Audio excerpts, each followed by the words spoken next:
Ok, já está gravando. Então nós vamos ver hoje a parte da representação computacional dos grafos, como implementar o grafo, tá? Tem um slide aqui que dá um norte para a gente, né? Sempre que lidamos com grafos, estamos considerando que seus vértices têm rótulos, ou seja, dados que permitem sua identificação, né? Os vértices a gente viu até agora ou com letras ou com números, né? Mas a gente viu nas aplicações práticas dele, eles podem ser cidades, podem ser pontos pontos finais de uma estrutura de rede, um roteador, um computador. Você pode aplicar diversos problemas, né? Os rótulos adotados dependem do contexto, como eu acabei de falar, de aplicação e podem ser, por exemplo, nomes de pessoas, endereços, equipamentos, página web, entre outros. A nível de implementação, por razões de eficiência, como usa números inteiros para rotular os vértices. Ou, como a gente vai fazer aqui num outro exemplo, letras, né? Então, como que é feita a representação de grafos? Nos exemplos das aulas anteriores, representamos os grafos através de esquemas, né? A gente fez desenhos dos grafos e verificou como descrever, como montar um grafo a partir do seu esquema de conjuntos, né? Lembrando aí, a definição matemática mais clara de um grafo é que um grafo G é igual uma combinação aí de vértice e arestas, né? Eu vou colocar aqui A, mas é comum vocês verem esse Azinho como um E de edge, né? Edge, e maiúsculo porque é o conjunto. E o conjunto de vértices é formado pelo, né, conjunto de vértices aí do grafo. O grafo ele sempre é finito, tá? Ele tem um fim aqui, ou VK ou VN aqui, que a gente pode verificar. E o conjunto de arestas ele é formado por um par ordenado que liga um vértice a outro, né? A gente pode colocar que seria algo como V1, V3, e a gente viu como identificar isso, esse par num grafo que não é direcionado. Ele pode, V1 é igual a V3, mas se ele for direcionado, se ele tiver setas aqui indicando que o V1 vai para V3, essa combinação aqui é diferente dessa outra combinação aqui, opa, V3, V1, tá? Que seria a outra setinha voltando. E a gente viu isso na aula passada, né? Então essa representação gráfica de um grafo, deixa eu apagar aqui só para não confundir muito, a gente viu, né? Vai fazer os exercícios para consolidar isso. Eu estou acumulando aqui a aula para colocar o exercício que junta todos esses conceitos, tá? Existem algumas maneiras de representar os grafos, de você implementar os grafos. As duas principais seriam a lista de adjacências e a matriz de adjacências. Alguém sabe me dizer o que são adjacência? O que é um nó é adjacente a outro? O conceito disso? Quando eles estão ligados por uma aresta? Isso. Por uma... Isso mesmo. Nós que estejam ligados por uma aresta, né? Um nó num grafo ele não está ligado por outra coisa, né? A gente fala assim, mas, por exemplo, o A ele não é adjacente ao E. Então daí você já começa a perceber que o que importa muito num grafo são as suas arestas, né? Porque ele é representado, dá para ser representado simplesmente descrevendo as arestas, né? Se você descreve todas as arestas, você tem a ligação dos grafos. Lógico que pode ter um vértice solto aqui, um vértice F, que ele está solto, ele não tem nenhuma aresta e ele faz parte do grafo, né? A gente viu na aula passada que esse é um grafo desconexo, né? Ele não tem ligação com... tem nós, tem vértices que não tem ligações com outros, né? E beleza, então cada um tem vantagens e desvantagens. A gente vai ver isso na aula de hoje, tá? Então a lista de adjacências. Esse esquemazinho eu peguei lá do Cormen, tá? Então é só procurar lá. Eu esqueci agora o capítulo, mas depois eu coloco. No final da aula tem a referência, tá? Você representa um grafo como uma lista de adjacência. E daí aqui você já começa a perceber o que seria essa lista, tá? Então, em uma lista de adjacências, para cada vértice é armazenado uma lista de vértices que estão ligados a ele, os seus adjacentes. Desculpa. Então você descreve os nós que estão ligados a esse nó. Tá? Você representa numa lista, faz um vetor com nós que estejam ligados, simples assim, tá? Então, um exemplo aqui, né?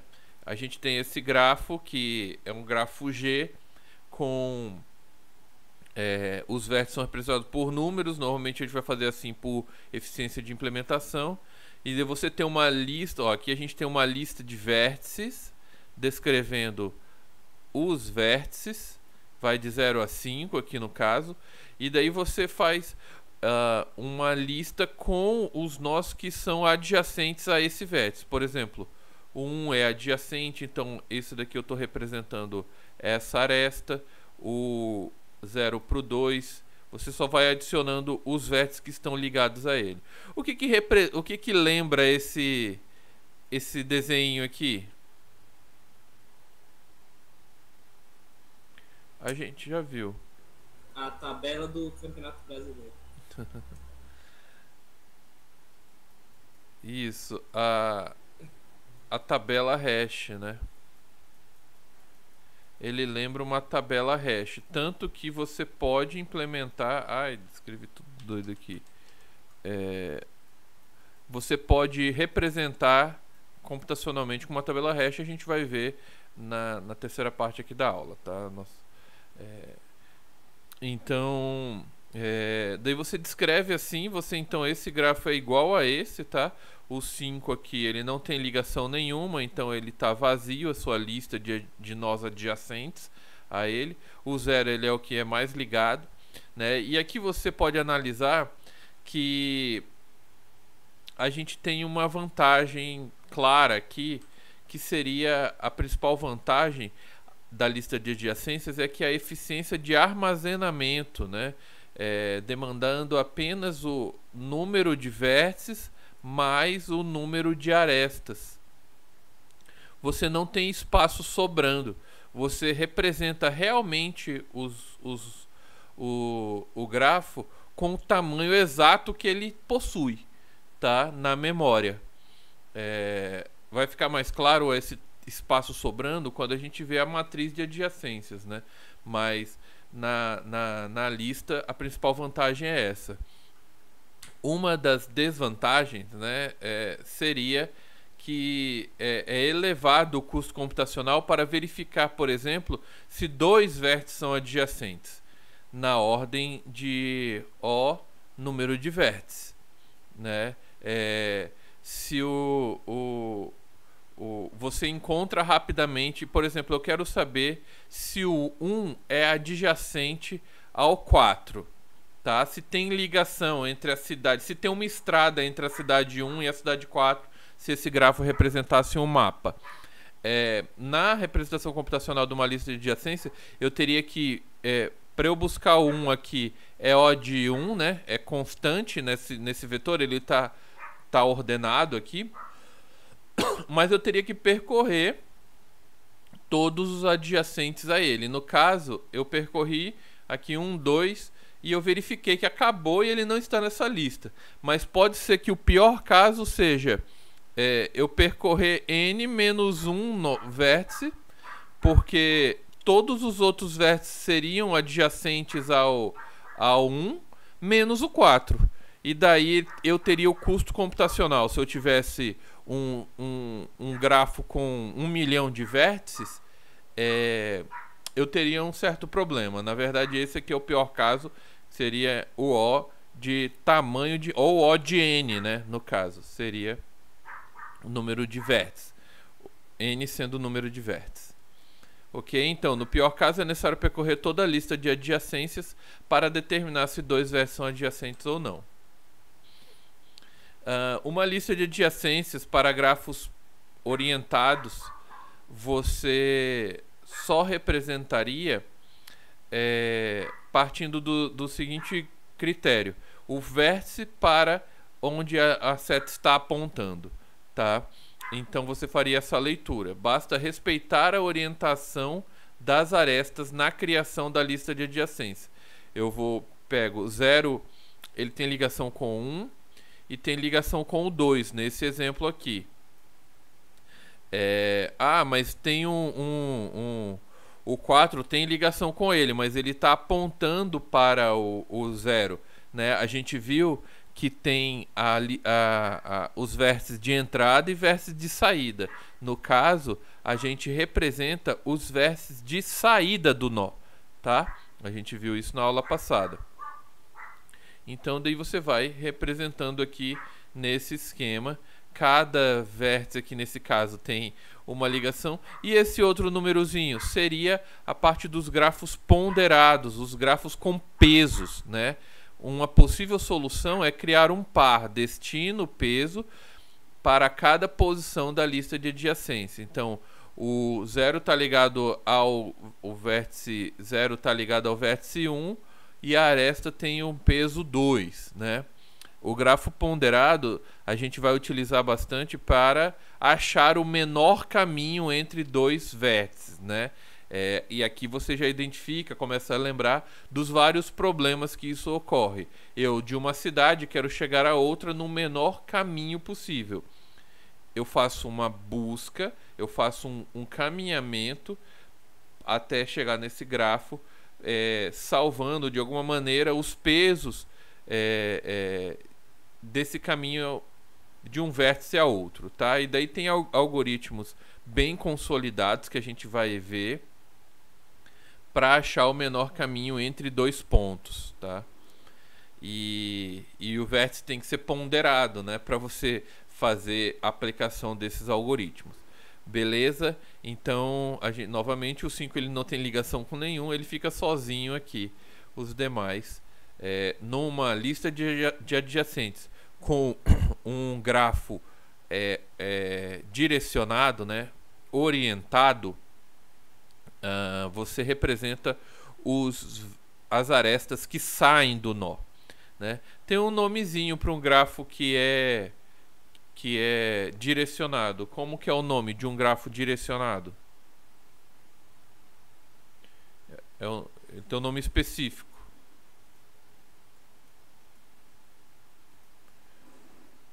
Dígrafo, tá?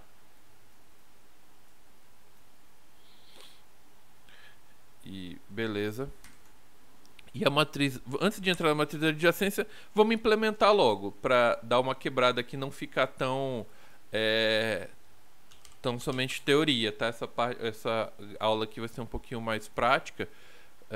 Peço para vocês me acompanharem aí, quem estiver acompanhando na implementação, que a gente já tira algumas dúvidas juntos aqui. Porque essas extensões pedem para eu recarregar. Então vamos fazer uma lista. Eu vou botar aqui em inglês aqui, né? ADJ list, lista de adjacência .cpp.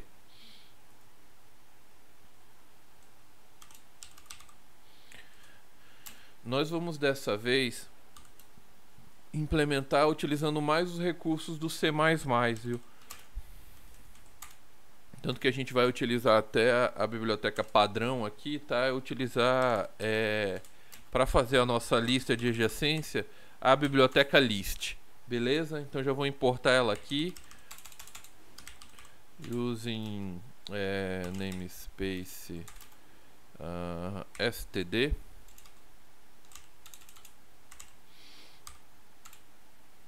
Tá. Se tiver alguma dúvida, vocês me falam aí, né? A gente representa aqui rapidinho o esquema, return 0 e show de bola. Primeira coisa que a gente vai fazer a gente vai trabalhar, como eu falei, com a parte mais de implementação A gente pode fazer o seguinte, vamos fazer esse grafo aqui. Eu vou só dar um print aqui nele e desenhar ele aqui na nossa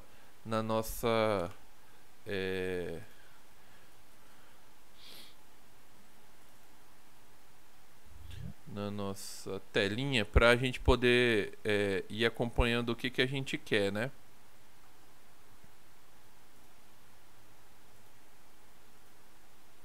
Deixa eu abrir ele aqui com um visualizador mesmo de imagem simples assim.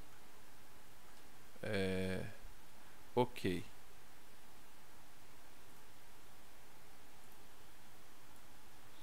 Aí a gente vai desenhar esse grafo aqui no futuro. O que a gente precisa, né? Se a gente for pegar aqui, era para eu ter pego logo a lista de adjacência dele. Vamos ver como que fica a lista de adjacência, né? Então eu vou pegar ela aqui para baixo. Vamos fazer essa lista de adjacência, né, na mão aqui. Eu acho que eu vou precisar, deixa eu ver aqui, eu iria precisar de um ambiente de desenho aqui, né? Então o meu código ia ficar pro cantinho aqui e eu vou fazer assim, eu fiz até um esqueminha para pegar aqui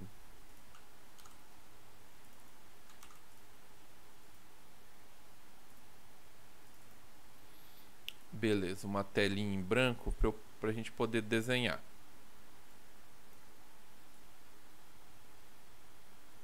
Eu coloco ela aqui e o meu negocinho vem para cá, aí fica show na nossa tela. Tá, seria esse grafo aqui. Como que ficaria a lista? Ali tá ali, né? Mas deixa eu pegar aqui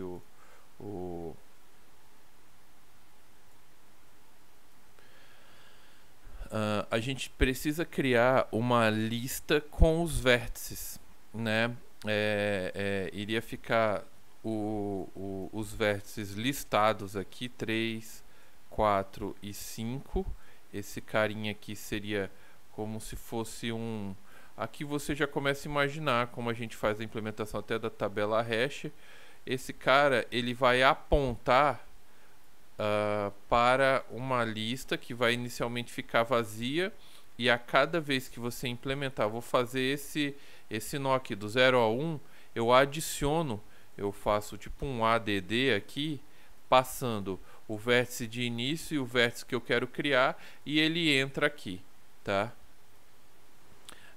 Vamos fazer o 4 com o 3, então add seria já computacionalmente, né? 4 com o 3 que está ligado. Então vou no vértice 4 e crio uma lista aqui, um ponteirinho, um vetor, desculpa.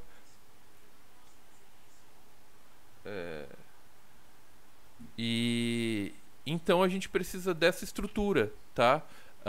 Deixa eu botar para cá a estrutura da lista de vértices mesmo. Então a gente vai fazer assim: criar uma classe chamada grafo. Tem um ponto e vírgula aqui no finalzinho. Ela tem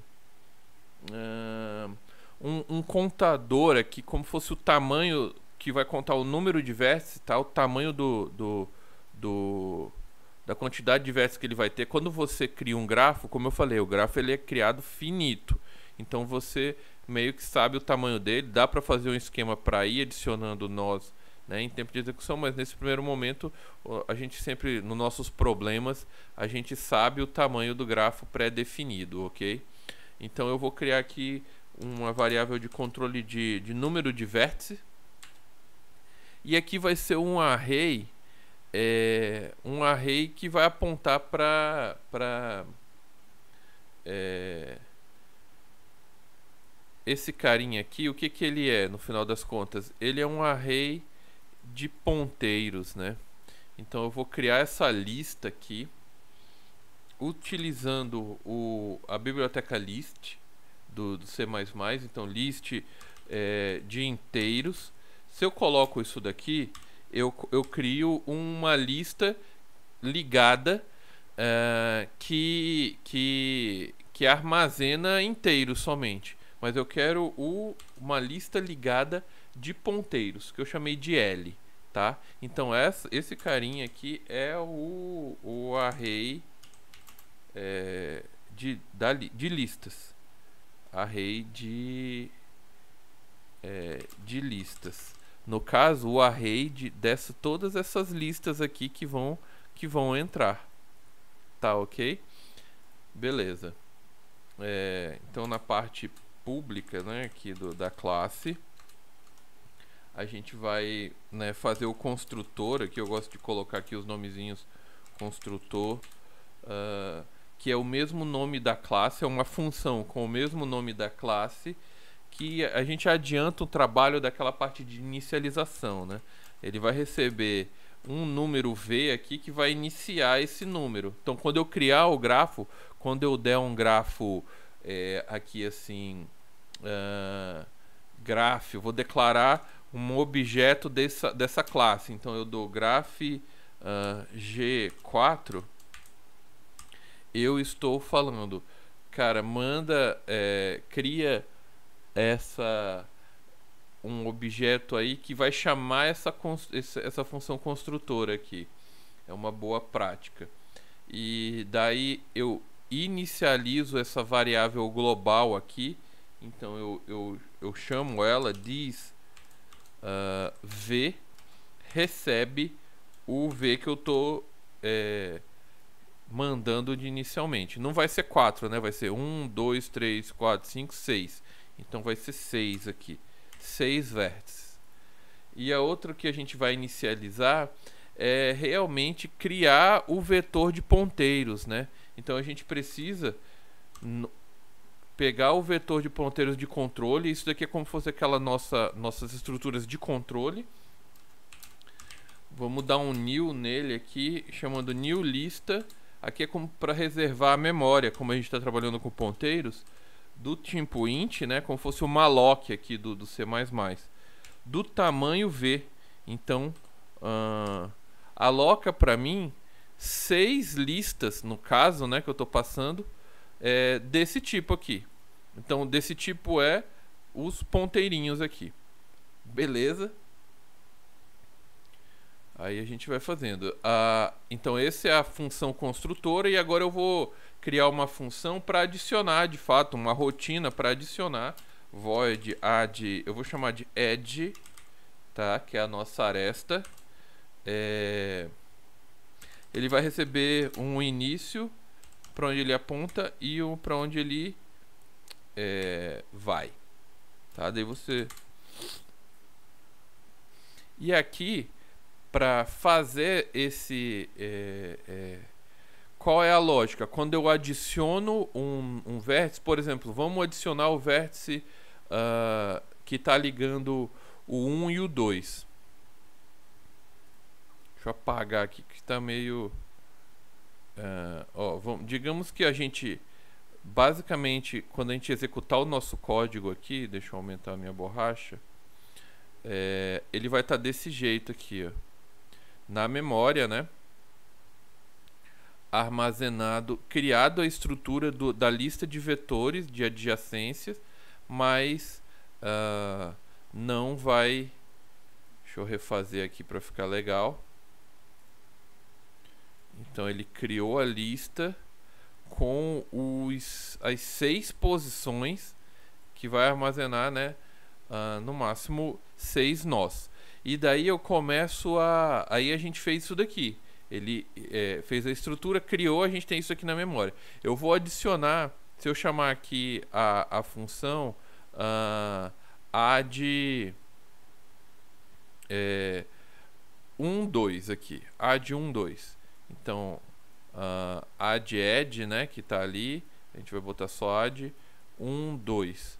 O que ele tem que fazer na minha memória? Eu já tenho o seguinte. Na verdade, ele tem essa estrutura e ele tem isso daqui, ó. Ele tem as listas criadas, tá? Com que tamanho? Com o tamanho máximo de arestas possíveis, que é o tamanho V, né? Na verdade, ele tem até ele pode estar ligado a ele mesmo, né? Então, por isso que fica 6, tá? Então, ele tem de 0 a 1, 2, 3, 4, 5, que são as 6 posições possíveis, e todos têm isso, né? Na memória, isso daqui se repete, vai se repetir feio assim mesmo. Era para eu ter botado um pouquinho mais afastado, mas eu vou fazer bem do jeito que está na memória. E no momento, na verdade, está desse jeito. E o que faz quando eu digo add A1?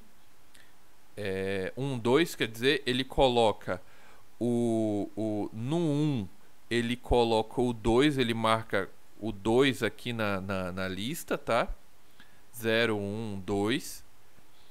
E no 2 ele coloca o 1, porque é um grafo não direcionado. Então ele marca as duas arestas, indo e voltando, digamos assim. Então ele vai desenhando, marcando assim, né? E aqui no nosso add ele é basicamente isso. Eu tenho que pegar na posição do 1 aqui, do X, eu chamo a lista dele. Como ele já é uma lista, a gente vai utilizar os recursos do C++, tem uma função de adicionar no final, ó, ou no começo. É uma lista encadeada que se adiciona no final ou no começo, tá? Em tempo constante de adição, né? A gente vai adicionar no final, tá? Na verdade, ele de fato não vai numa posição específica assim, tá? Aqui no nosso, ó, só para ver que ele fica desse jeito mesmo, ele cria o tamanho das posições, mas ele adiciona na primeira posição mesmo aqui, tá? Vamos ver como vai ficar de fato a nossa lista. Como é uma lista encadeada, não é um vetor, né? Ficaria desse jeito se fosse um simples vetor, mas é uma lista encadeada com esse tanto de posições possível, mas ele coloca o 2 aqui no comecinho e o 1 aqui. Se eu for colocar o 1, 0, add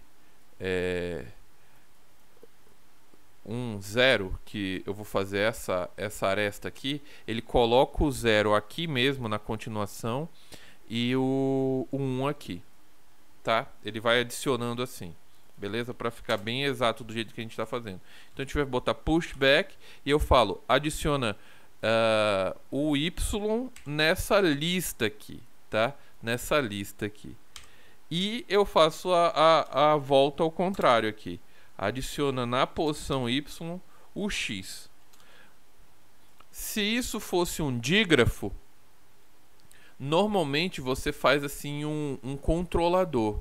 A gente pode fazer essa lista de adjacência com esse controlador de adição aqui. A gente coloca uma outra, pode colocar aqui um booleano, só para dizer assim, ou é bidirecional, bidir ou isdígrafo. A gente vai botar aqui, ó, bidir. Não, bidir bidirecional. Bidir. Se o bidir for true, quando a gente chamar aqui o addGraph, né? A gente chama aqui g.add, né? Desculpa. Eu vou botar aqui 0 e 1. A gente passa uma terceira para ele, uma terceira variável. Se for true, é porque ele é bidirecionado. E daí a gente pode fazer algo assim. Essa primeira sempre vai ser adicionado. Se for false, então se for diferente se bidir for false, não, na verdade ele adiciona. Então se bidir existir, a lógica é essa. Então vocês estão entendendo o que a gente está fazendo aqui? Ele só vai botar a volta se esse cara for true. Se não, ele só bota a ida, digamos assim. Só bota a direção da seta, que é essa primeira. Tá? Mais ou menos, professor. Mas aí a gente vai... Acho que tá dando para entender. Beleza? E aí a gente vai montando o resto do grafo. Vamos montar e depois a gente pega o gabarito para ver se deu certo essa nossa lógica aqui. Mas para a gente poder ver, a gente vai fazer uma impressão do grafo aqui, também como uma função da classe. Print adjlist, que não recebe nada. Ele a gente já tem o contexto da lista, né? Então ele vai fazer um for percorrendo essa lista aqui e imprimindo se ela existir, né? Percorrendo a lista de vértices e imprime a lista de arestas se existir. Então a lista de vértices a gente pode percorrer de 1, iniciando de 0 até i menor do que o tamanho dos vértices aqui, o nosso controlador de vértices global, e mais. E a gente, né, vai fazer um for percorrendo. Aí aqui a gente vai usar um for do C++, que é, né, a lista de adjacentes. Pode botar aqui ADJ, os adjacentes a ele, ou neighbors, os vizinhos, adjacente a nossa lista de adjacência do vértice que a gente está percorrendo, tá? Então a gente faz tipo um for each aqui, deixar bem claro aqui, e imprime. Daí aqui a gente tá no... Vocês estão ouvindo a minha cachorrinha? Se estiver incomodando, eu vou ter que prender ela ali. Sim, não, eu não tô. Deixa eu ver se estão... Ninguém tá me respondendo nada. Acho que vocês nem estão mais aí, né? Tô, professor, tô aqui, tô ouvindo. E aqui, antes de imprimir a lista de adjacência, a gente imprime o vértice que a gente tá, né? Então a gente pode botar aqui cout vertex aqui. E imprime o i, né? Que é o vértice. E vamos fazer igualzinho aquele que tá ali no desenho, com uma setinha assim. Então ele vai apontar para a lista dele, porque eu não sei se ele tá, o que ele tá dando aqui. Tá faltando um ponto e vírgula aqui em cima.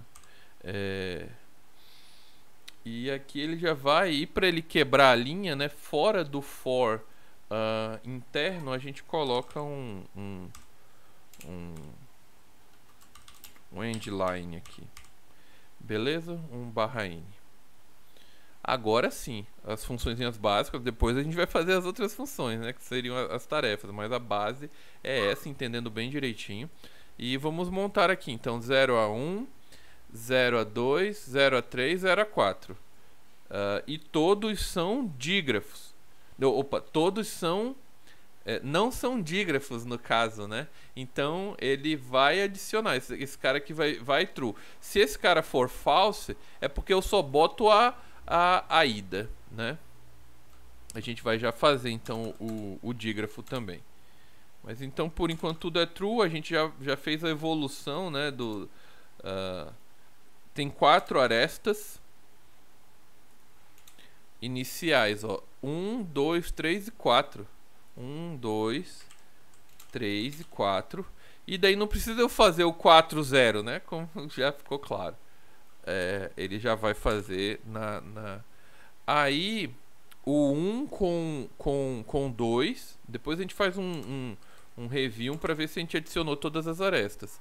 O 2 com 3.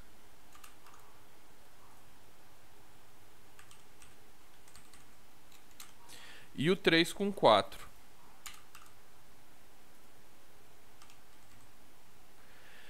E aí a gente conta aqui 1, 2, 3, 4, 5, 6, 7. 1, 2, 3, 4, 5, 6, 7. Tá? Fizemos todas as arestas. Vamos ver se o nosso grafo Opa. Funcionou. Print. Não manda nada. Vou rodar ele aqui. Tá lá. Deixa eu dar um espacinho aqui, né? Fica melhor. Vou rodar de novo, só pra... Talvez ficaria bom até um espaço também aqui, né? É melhor pra ver. Opa, não é aí. É no outro lado. Aqui. Vou dar um clear, rodar novamente. Beleza. Lógico que a vírgula a gente teria que tratar isso. Às vezes no URI ele pede bem direitinho, né? Mas ó, vamos ver se a nossa lista de adjacência tá igual a nossa resposta aqui do slide, né? Deixa eu botar ela aqui no cantinho. E tá lá. Esse grafo 1, 2, 3, 4 no 0, 0, 2 no 1, 0, 1, 3 no 2, 0, 2, 4 e 0, 3 e vazio. Se eu mudo a função aqui para push front, ele vai adicionar na cabeça da lista, né? Push front aqui, só fazer um teste. Vocês vão ver que ele muda um pouquinho, mas ele ainda continua, ele só inverte. Opa, eu digitei aqui. Tem 2 pushes. Mas tá lá, ele ainda continua nessa lógica, tá? Só que ele colocou do início, do fim pro final. Beleza?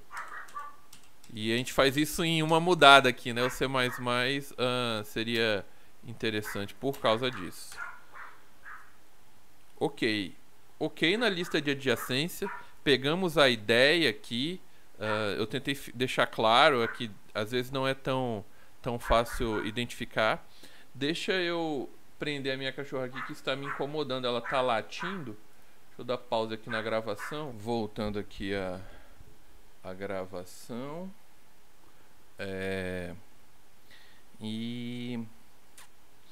Então, ok, a nossa lista ficou assim, igual a nossa resposta aqui. Continuando aqui, depois a gente volta para outros detalhes aqui, né? Mas a matriz de adjacência, na verdade a matriz de adjacência ela é mais simples, né? Eu comecei pela parte mais difícil, então você fala, já passou a parte mais difícil? Eu acredito que sim. No meu mestrado eu fiz uma estrutura com matriz de adjacência, tá? Eu apresentei lá um algoritmo para reconstruir árvores filogenéticas. E daí eu utilizei esse conceito aqui. A matriz de adjacências é uma estrutura onde cada vértice corresponde a uma linha e uma coluna da matriz. Logo, temos uma matriz quadrada, matriz quadrática, né? Que ela é da ordem de número de vértices por número de vértices. Cada posição ij da matriz armazena o valor 0 ou 1.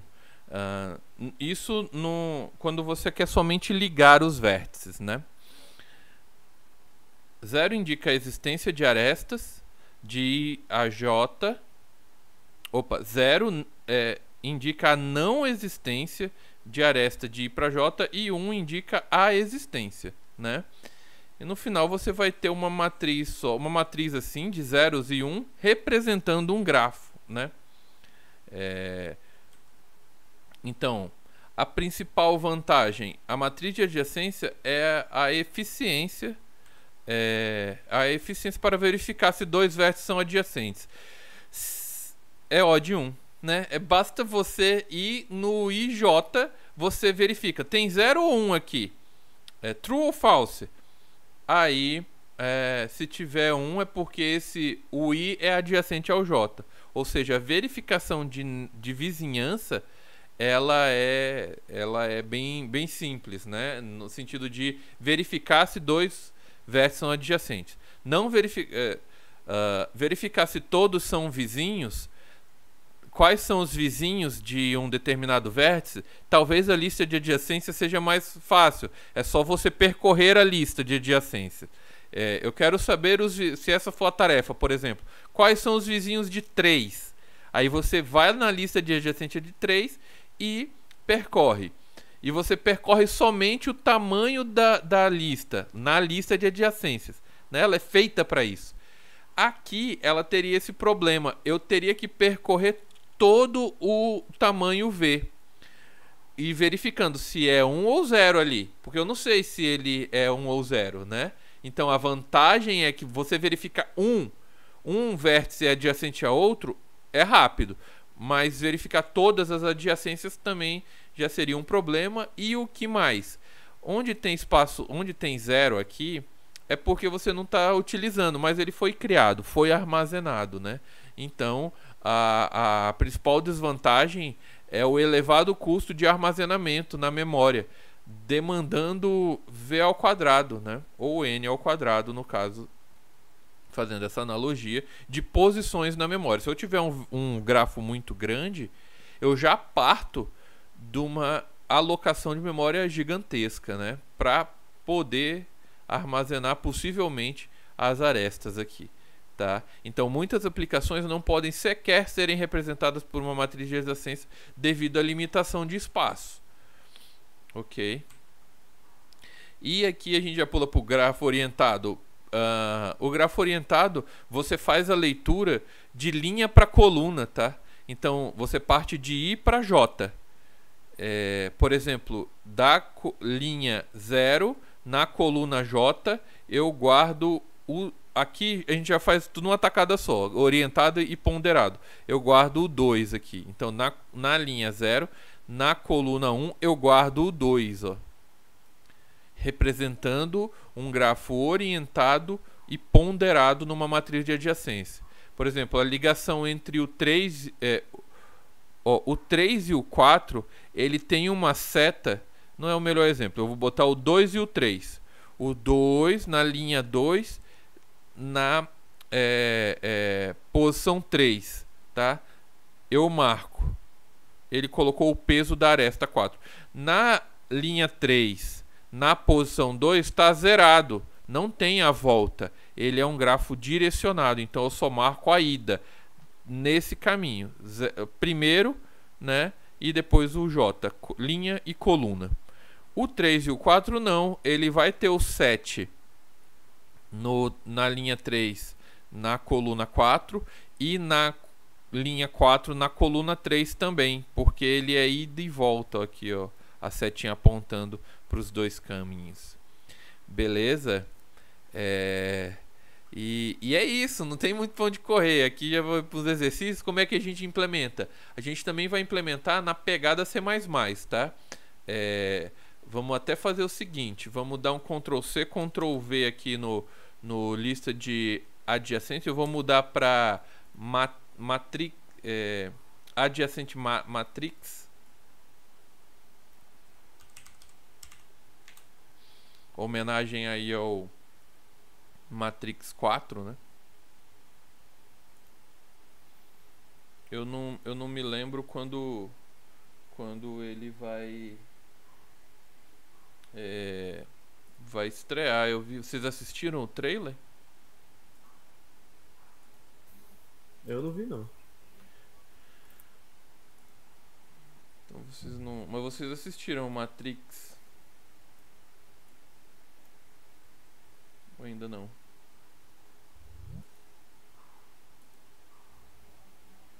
Yeah.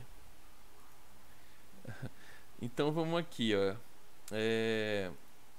A matriz de adjacência, a gente, em vez de utilizar a lista, a gente vai utilizar a biblioteca Vector, tá? Vector.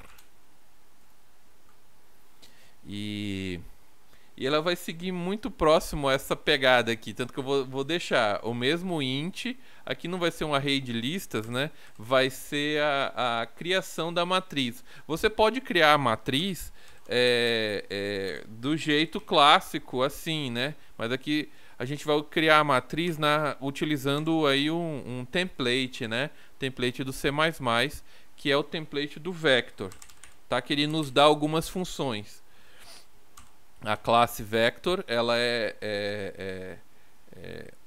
eu poderia, se você criar somente assim, ó, Vector V, eu tenho um vetor do tipo inteiro que eu não tenho nem tamanho dele aqui. A gente pode utilizar o push, ele tem daí, ó, a opção, eu vou apagar aqui, eu vou apagar o conteúdo pra gente refazer, mas a estrutura vai ser essa, tá? Então, se for só um vetor, eu tenho aqui opções também, ó, eu tenho pushback e pop, que ele coloca no final e tira do final, tá? Ele funciona como uma quem que entra no fim e sai no fim é uma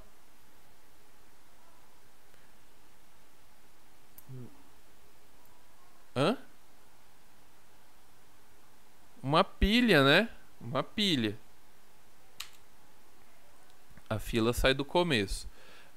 Mas eu não quero um vetor simples, eu quero uma matriz. E uma matriz é um vetor de vetores.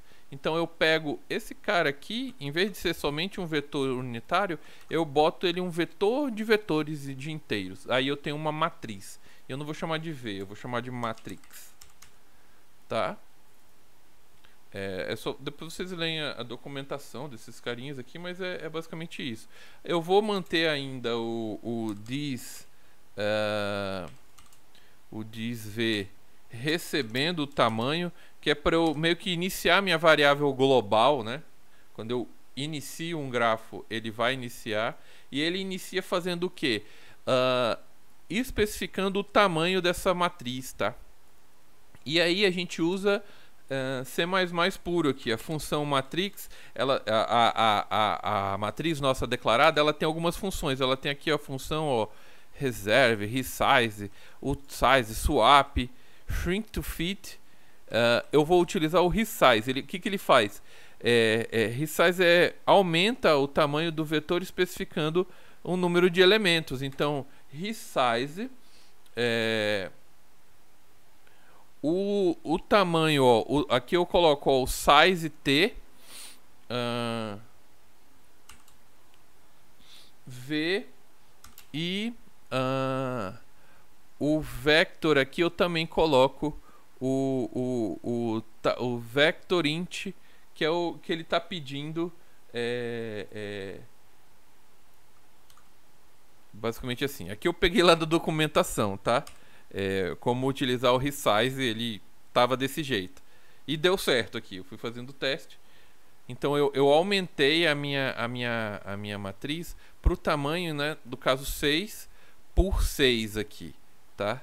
6 por 6.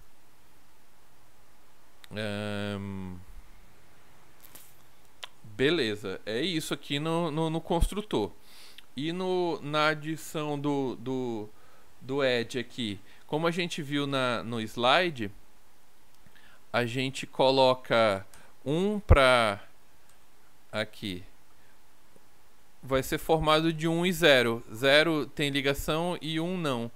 Então, quando eu vou adicionar alguma coisa, eu busco aqui, eu você poderia utilizar alguma função, mas eu vou botar do jeito clássico, que é na linha tal. E aí a gente pode fazer aquela ideia, né, de linha e já ser um dígrafo também.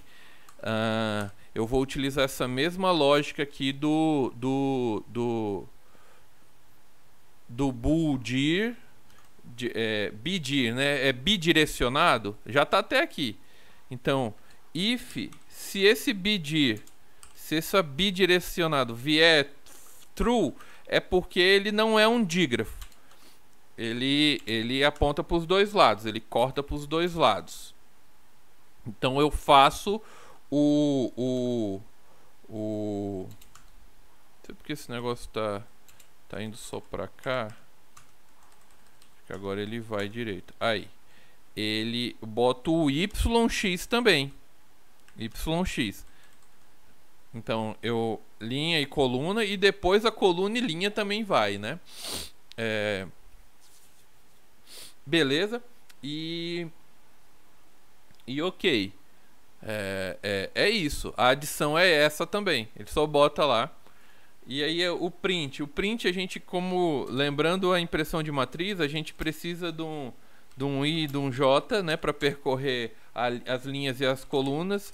Se o I iniciando da primeira linha até o tamanho das linhas possíveis da minha matriz, e mais. E a mesma coisa a gente faz para o J aqui. A gente faz esse mesmo for aqui, substituindo para o J, né? É uma matriz quadrada ou quadrática, né? Uma matriz quadrada. Então aqui a gente bota J daí no segundo for interno. Não esqueça de substituir em todos. E a gente acessa o J daí, o IJ, né? Cout acessa a posição da matrix na matriz, e linha, coluna, e botar um espaço aqui, né, entre esses números, e no final da primeira linha ele quebra aqui um endline. Então Cout endl, tá? Simples assim. E aí a gente tem a nossa... tá certo, é isso mesmo. O print não adjlist, adjmatrix. Deixar bem direitinho, tá? Show. Bebuela. Quem está fazendo? Não sei se todo mundo está fazendo. Aí o add, ó. O add muda? Não muda, né? Não muda. É isso mesmo. Só muda isso daqui que a gente mudou ali. Print matrix. Agora ele vai imprimir, ó, a nossa matriz aqui. Vamos ver se a nossa matriz está... Opa. Deixa eu aumentar aqui, aumentei demais. Deixar ela aqui e pegar aqui a nossa apresentação.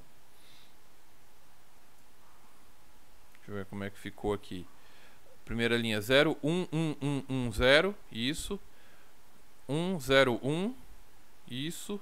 1, 1, 0, 1. Ok. Ok. A linha 4 só tem 2 ligações. E a 5 tudo zerado. Show de bola. Professor, pensei que fosse mais difícil. Calma, que piora. Isso aqui é só a estruturação inicial, né? Fica um pouquinho mais difícil para fazer os algoritmos, mas a representação ela é direta, assim, ela é simples, tá?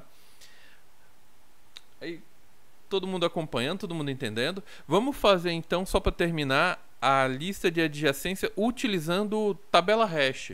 Dá para utilizar, a gente vai utilizar a tabela hash do próprio C++, tá? Que ela já está implementada. Então a gente utiliza a estrutura de tabela hash para criar um grafo, tá? E novamente ela é muito semelhante à lista de adjacência aqui. Então eu vou até copiar novamente ela aqui, adlist cpp, Ctrl+C, Ctrl+V, e vou só renomear aqui para ser hash table,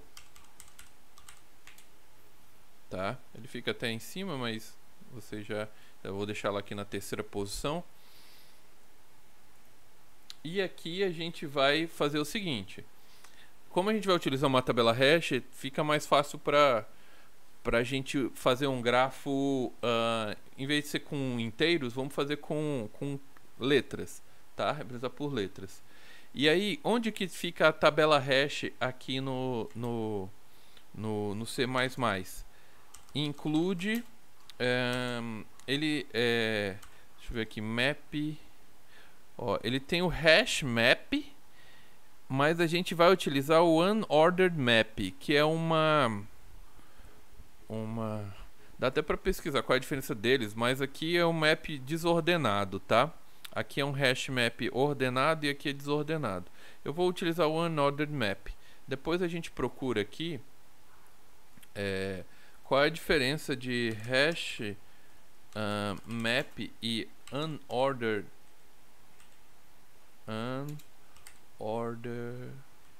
map.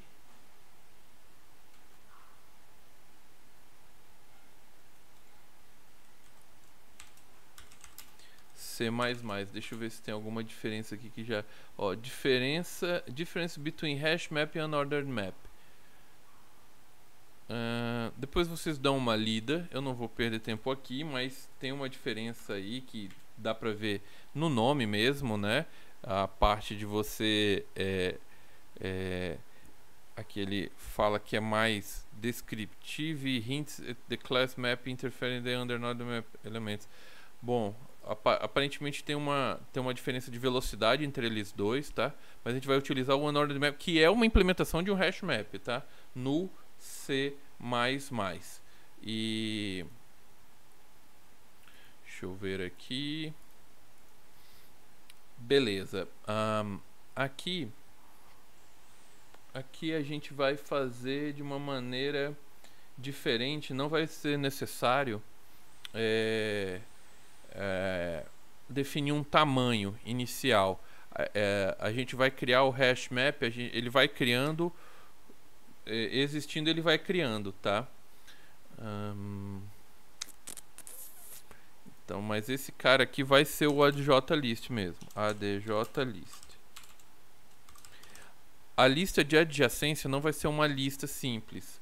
Eu vou até importar aqui a parte do string também. Include cstring, a biblioteca pra gente trabalhar com as strings. Vamos fazer assim, ó. Ele vai ser um unordered map. Ele também é uma classe que recebe aqui dentro, na verdade ele vai receber, ó, ele vai receber, deixa eu ver se ele completa ali pra mim. Ele não colocou. Mas vamos digitar aqui rapidinho, só pra gente ver o que ele coloca. A chave e o valor, a estrutura de chave e valor do C++, da hash table, correto? Ó, ele recebe a chave e o valor aqui. Deixa eu mostrar aqui na parte da... Tem construtor, tem deconstrutor, né? Create an order with 3 strings map to strings. Então, ó, um exemplo aqui. Cria um unordered map de string para string. Ou seja, eu recebo como chave um string e o value seria uma outra string. Ó, então você cria a tabela hash assim, tá? É um map também, né? Muito conhecido como map. E daí, por exemplo, se eu quero recuperar aqui, ó, eu declarei o U, essa unordered map. E daí o entre colchetes head vai imprimir esse valor aqui, tá? Simples assim. Ele, na estrutura dele, ele já manda para a função hash e encontra a chave que você está buscando, tá? Aí aqui ele tem outras aplicações, ó, para você recuperar esse n first. Vai lendo todo mundo que está na primeira coluna, digamos assim, todo mundo que é chave. Esse first é de chaves e o second é de values, tá? Isso daqui não é n first de pegar o primeiro e o segundo, não. É de pegar quem é chave no first Então o first, todos esses red, green, blue, e o second, e tanto que ele fez um for que vai lendo, ó, cada n na lista, pegando o n first de cada linha, tá? Tá dando para entender aqui essa ideia? A gente vai utilizar ela agora aqui na implementação, tá? Principalmente na hora de imprimir aqui.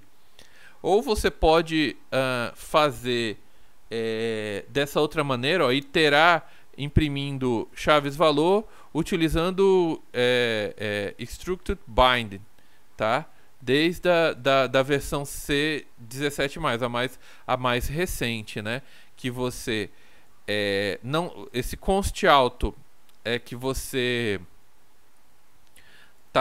não sabe o valor que está lá dentro, né? Ele faz tipo um cache para um valor coringa e você chama key value desse jeito na você faz tipo uma desestruturação, tá? E aí você imprime ele aqui, beleza? Então tem utilizando first e utilizando direto key e value, ou qualquer nome que você colocar aqui, A1 e A2, ele vai ser A1 e A2, mas você vai acessar a linha coluna. Beleza, então o que me interessa aqui é a parte da criação dela, da declaração. A minha unordered list vai representar um grafo. E a gente pode desenhar um grafo qualquer aqui, pegar uma imagem de grafo com letras, grafo, deixa eu ver, só digitar aqui grafo e ver se algum grafo vai vir com letras e números aqui para a gente utilizar. Pode ser esse aqui, grafo não dirigido e outro dirigido, ponderado, né? Então eu vou pegar essa imagem aqui, beleza? Vou salvar ela aqui.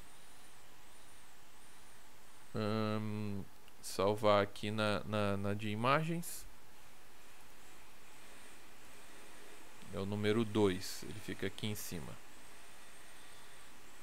Ixi, aqui não ficou tão legal. Vou abrir aqui com... Ou não, abri errado. Agora. Não, ficou com essas partes cinzas, né? Mas deixa assim mesmo. Deixa eu ver uma coisa aqui, rapidinho. Se a gente melhora aqui a nossa visualização, não vai ficar tão rapidinho. Ficar bem caseiro, mas a gente fez. Não me condenem. Professor, dava para mudar sei lá o que, dava, mas deixa assim. Beleza, fizemos nosso grafo com essas arestas, ficou até umas arestas mais gordinhas, né? E beleza, então vamos tentar fazer esse gráfico com letras. Então a gente vai poder utilizar esse. A primeira coluna, ele vai ter o vetor de vértices. O vetor de vértices vai ser de string, tá? A gente vai utilizar string para armazenar as letras. E a segunda, ó, essa primeira, ó, key. E aqui, ó, ele chama de TP. O key a gente já fez. Type name key. E o tipo da nossa lista de adjacências vai ser uma lista. Então a gente vai utilizar a lista, tá?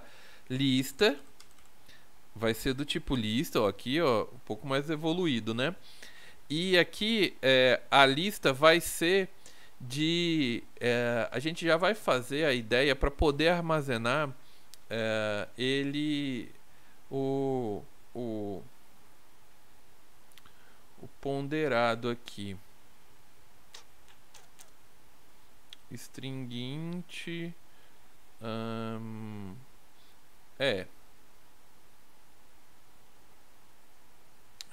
isso mesmo.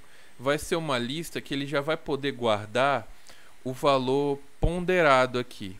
Então vamos aqui, ó. Eu quero que ele guarde basicamente isso daqui, tá? Eu vou fazer como fosse uma estrutura, uma struct que vai ter na primeira a letra e aqui o peso, beleza? Vai ser um grafo um pouquinho mais evoluído. E ele vai ser uma lista disso. Tem uma outra classe aqui no C++, que é o pair C++, tá? O pair, ele faz tipo um par, ó, ele faz tipo uma estrutura combinando dois elementos, fazendo um somente.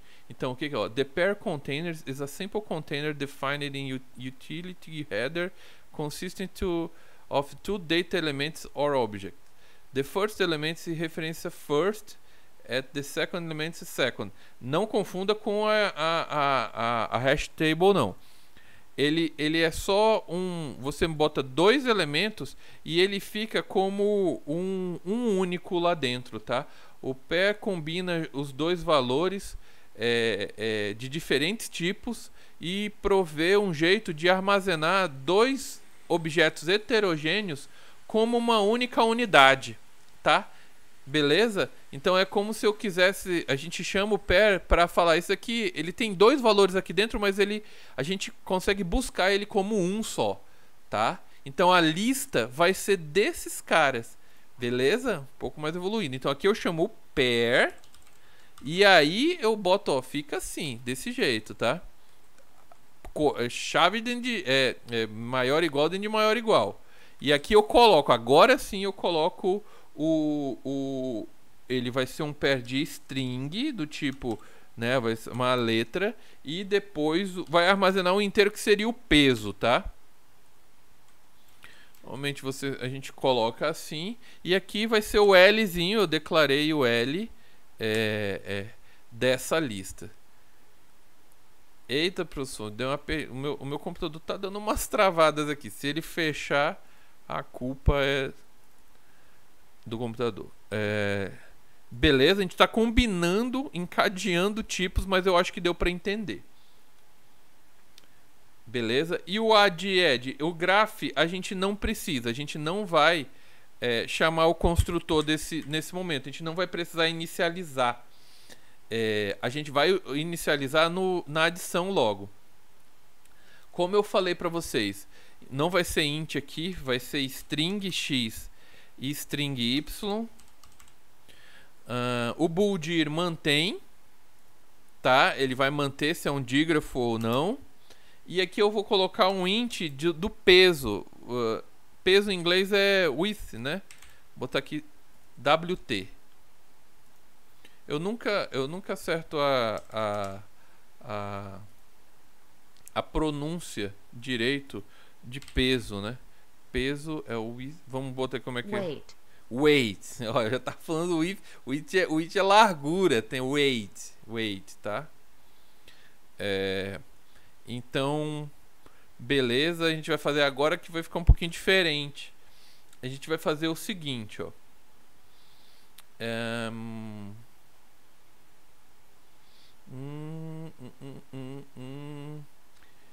A gente já criou ali, ele vai criando em tempo de inserção, ele vai criar a nossa estrutura. O L é a nossa hash table. Na chave tal, né? Então, a gente vai criar uma hash table na chave que você está querendo criar a aresta. Eu vou chamar uma função chamada pushback, também pushback, vou botar no final. Então aqui é para adicionar essas listas aqui, tá? É para adicionar. Eu vou na chave, esse daqui é o x, deixa eu botar aqui para cá, e o y vai entrar em algo, vai criar essa estrutura, beleza? E essa estrutura ela é criada pelo make pair. Tá? Uma outra função da estrutura padrão aqui, como ele é um pair, aí eu vou criar um make pair com o y, vírgula, o peso que eu estou mandando, beleza? Eu estou fazendo esse par, não, no caso ele é um par ordenado, né? Beleza? A gente está fazendo esse parzinho aqui. E é isso, essa é a adição numa posição da lista.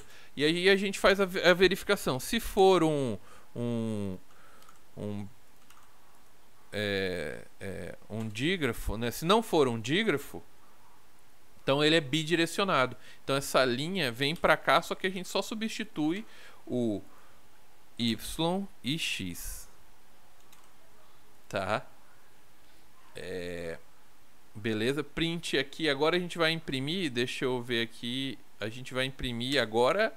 Agora é um pouquinho diferente. É uma outra pegada. A gente vai fazendo um for.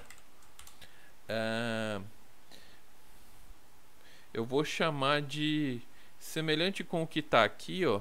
Quando a gente está utilizando o unordered list. Ele chama aqui, ó, tipo for alt n para ler as linhas nu, né? No nosso caso, a gente vai ler em L, que é a nossa lista, e a gente pode chamar de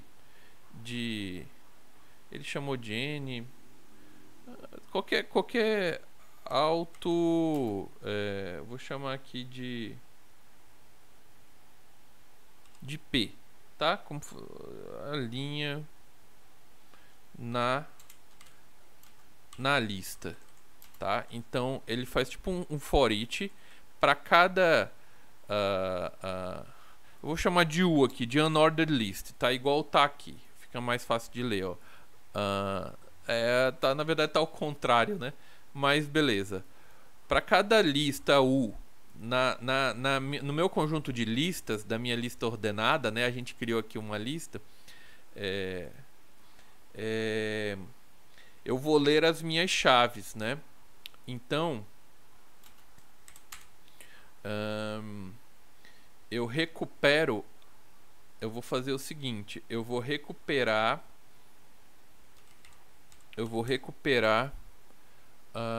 a minha chave key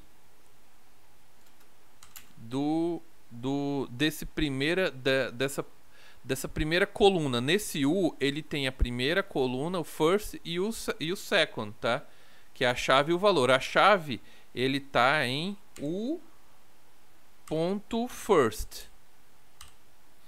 E as colunas, eu vou criar aqui, eu vou recuperar numa lista de par ordenado, igual a gente fez aqui, ó.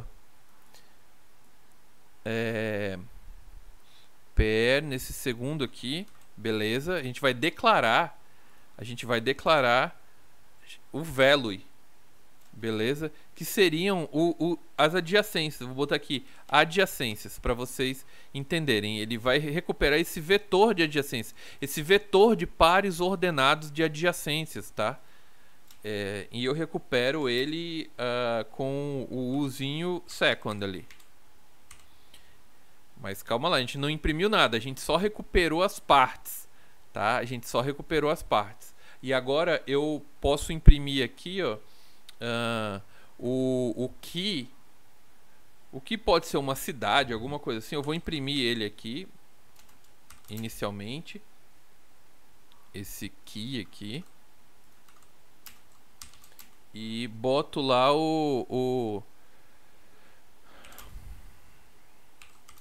a setinha, tá? Igual a gente fez. E agora a gente percorre a lista de adjacências dessa chave.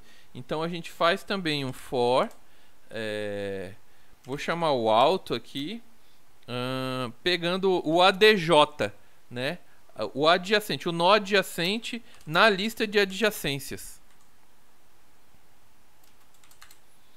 E aí também a gente faz essa ideia de pegar o primeiro string, seria como se fosse o ADJ mesmo, né?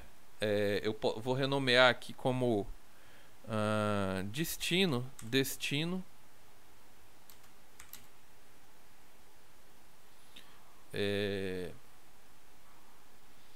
ADJ.first. E aqui é o peso, é o valor, ele é um inteiro, W, vou botar aqui W, que é o peso, tá? Em inglês. E ele pega o ADJ second. Tudo isso para você poder... Eu poderia imprimir ele direto, a gente só tá destrinchando ele aqui para entender de onde ele vem, tá? Então aqui agora a gente imprime o destino aqui, primeiro o dest, espaço com o peso dele, né? A gente pode colocar... a gente pode colocar só assim mesmo, já que é letra e número, né? O peso é o W. E aqui bota uma vírgulazinha. Ponto e vírgula. Tá? E aqui, ó, a gente pula depois desse fora do for, né? A gente faz o cout end L. Um pouco mais elaborado esse gráfico combinando com tabela hash, né? Mas é isso. É isso. Aqui mudou, né? A gente vai representar essa imagem aqui agora. Essa imagem aqui. Deixa eu diminuir um pouquinho ela. Vamos fazer o grafo dirigido. Se bem que ficou um pouco ruim aqui, né? É uma combinação. Não foi o melhor exemplo que eu peguei, mas vamos fazer esse grafo aqui, esse primeiro aqui. ABE com as ligações. Então...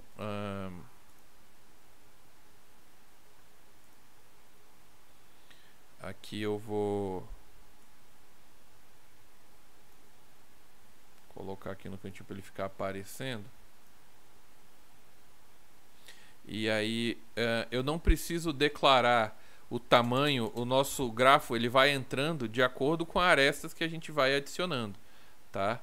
Então eu vou adicionar a letra A com aspas duplas porque é uma string. Você poderia botar só para mudar isso daqui para char e ele seria caractere mesmo. Aqui ele aceita, por exemplo, ser nome de cidades, por exemplo, entendeu? E ele vai achar direitinho. Mas eu vou botar aqui do A pro B tem ligação e aqui a gente pode colocar um peso, né? Vamos botar uns pesos aqui, digamos. Vamos botar o peso que está aqui, ó. O A pro B. A gente vai fazer essa combinação. A pro B ele é false, que ele não tem volta. Então, não sei se vocês estão entendendo aqui. A pro B com a distância 6. Vamos fazer aquele carinha ali. E aí eu vou dar um Ctrl C e fazer todos aqui. E modificando. O A pro E, ele só tem ligação do A para o E, então ele é false também. E o peso é 1. Tô combinando os dois aqui. O E pro C 3, E pro C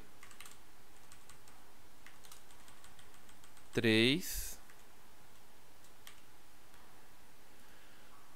O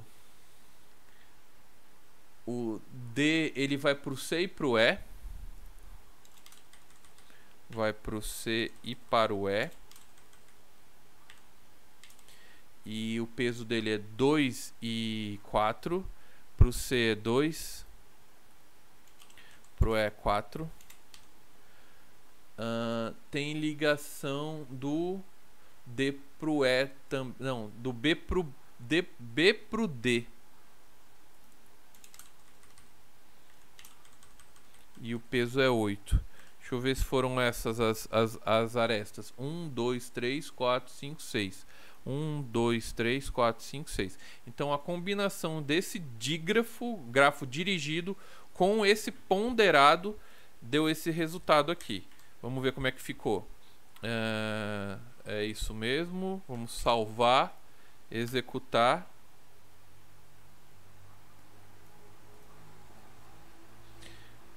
Tá aqui, ó. Ele ficou mais enxuto, né? Mas aqui tá representando o E só tem saída para o C com o peso 3. O D ele tem saída para o C, para o E e para o D. Égua, faltou o A. Por que ele não imprimiu? Ah, não, imprimiu aqui embaixo, né? O A vai pro B. Cadê o B? Eu não digitei. O B... Ah, tá. Eu botei DD. Aqui é B, tá? Aqui é B pro D, que é 8. Agora tá certo. Eu tava achando meio estranho. Tava faltando umas arestas. Agora tá certinho, ó. Tá? A ordem que ele coloca aqui é unordered list, né? Será que se eu colocar um hash map aqui, ele fica em ordem aqui? Vamos fazer esse teste. Vou comentar essa linha. Vou importar o hash map e substituir na loucura sem olhar se a documentação é assim.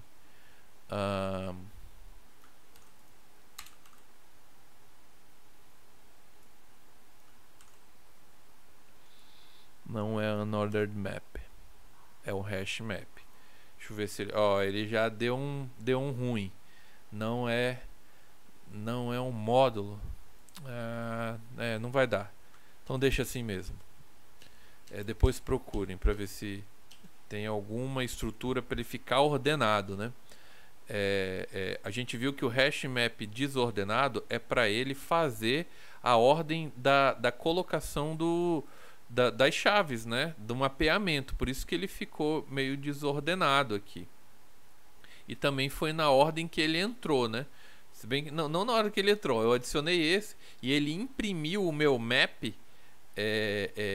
lá pro fim. Ele foi botando o que tem mais peso aqui. Bom, não sei qual é a ordem de impressão, tem que dar uma olhada na documentação. Professor. Oi. Usa o map. Só map mesmo, né? Uhum. Ele já tá tem que importar o map aqui. Tem. É só map mesmo. Só map mesmo, né? Copiar esse cara aqui porque o hash map mesmo do C, a gente conhece ele como o próprio map mesmo. Aí ele foi. Vamos dar uma comentada aqui. Oi? Nada não. Vamos rodar aqui e ver a diferença. Dele ficou ordenado. Boa. Tiramos a dúvida. O unordered map e map. Aí tem que, na verdade, a procura aqui então é para ver a diferença. Difference map e unordered map. Unordered map. Difference map, unordered map. E aqui daí tem que dar uma olhada aqui no standard, né, do geeks.geek. Ele já deve responder, mas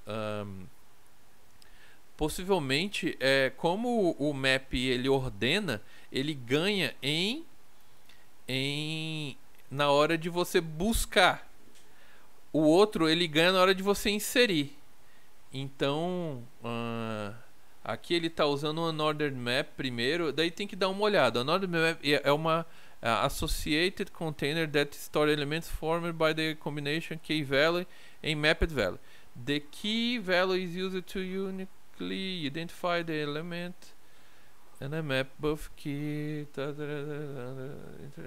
hash map. Deixa eu ver se, o momento que ele fala do verso aqui. Maps like set is a ordered sequence of units where the unordered map key can be stored in order. A gente já viu isso daqui, né? Você ganha porque ele ordena, e daí você pode ter um ganho diferente um do outro porque o outro está desordenado. Basicamente é isso. Tá? Mas depois você se aprofunda. E ele fez a mesma coisa com as duas estruturas, né?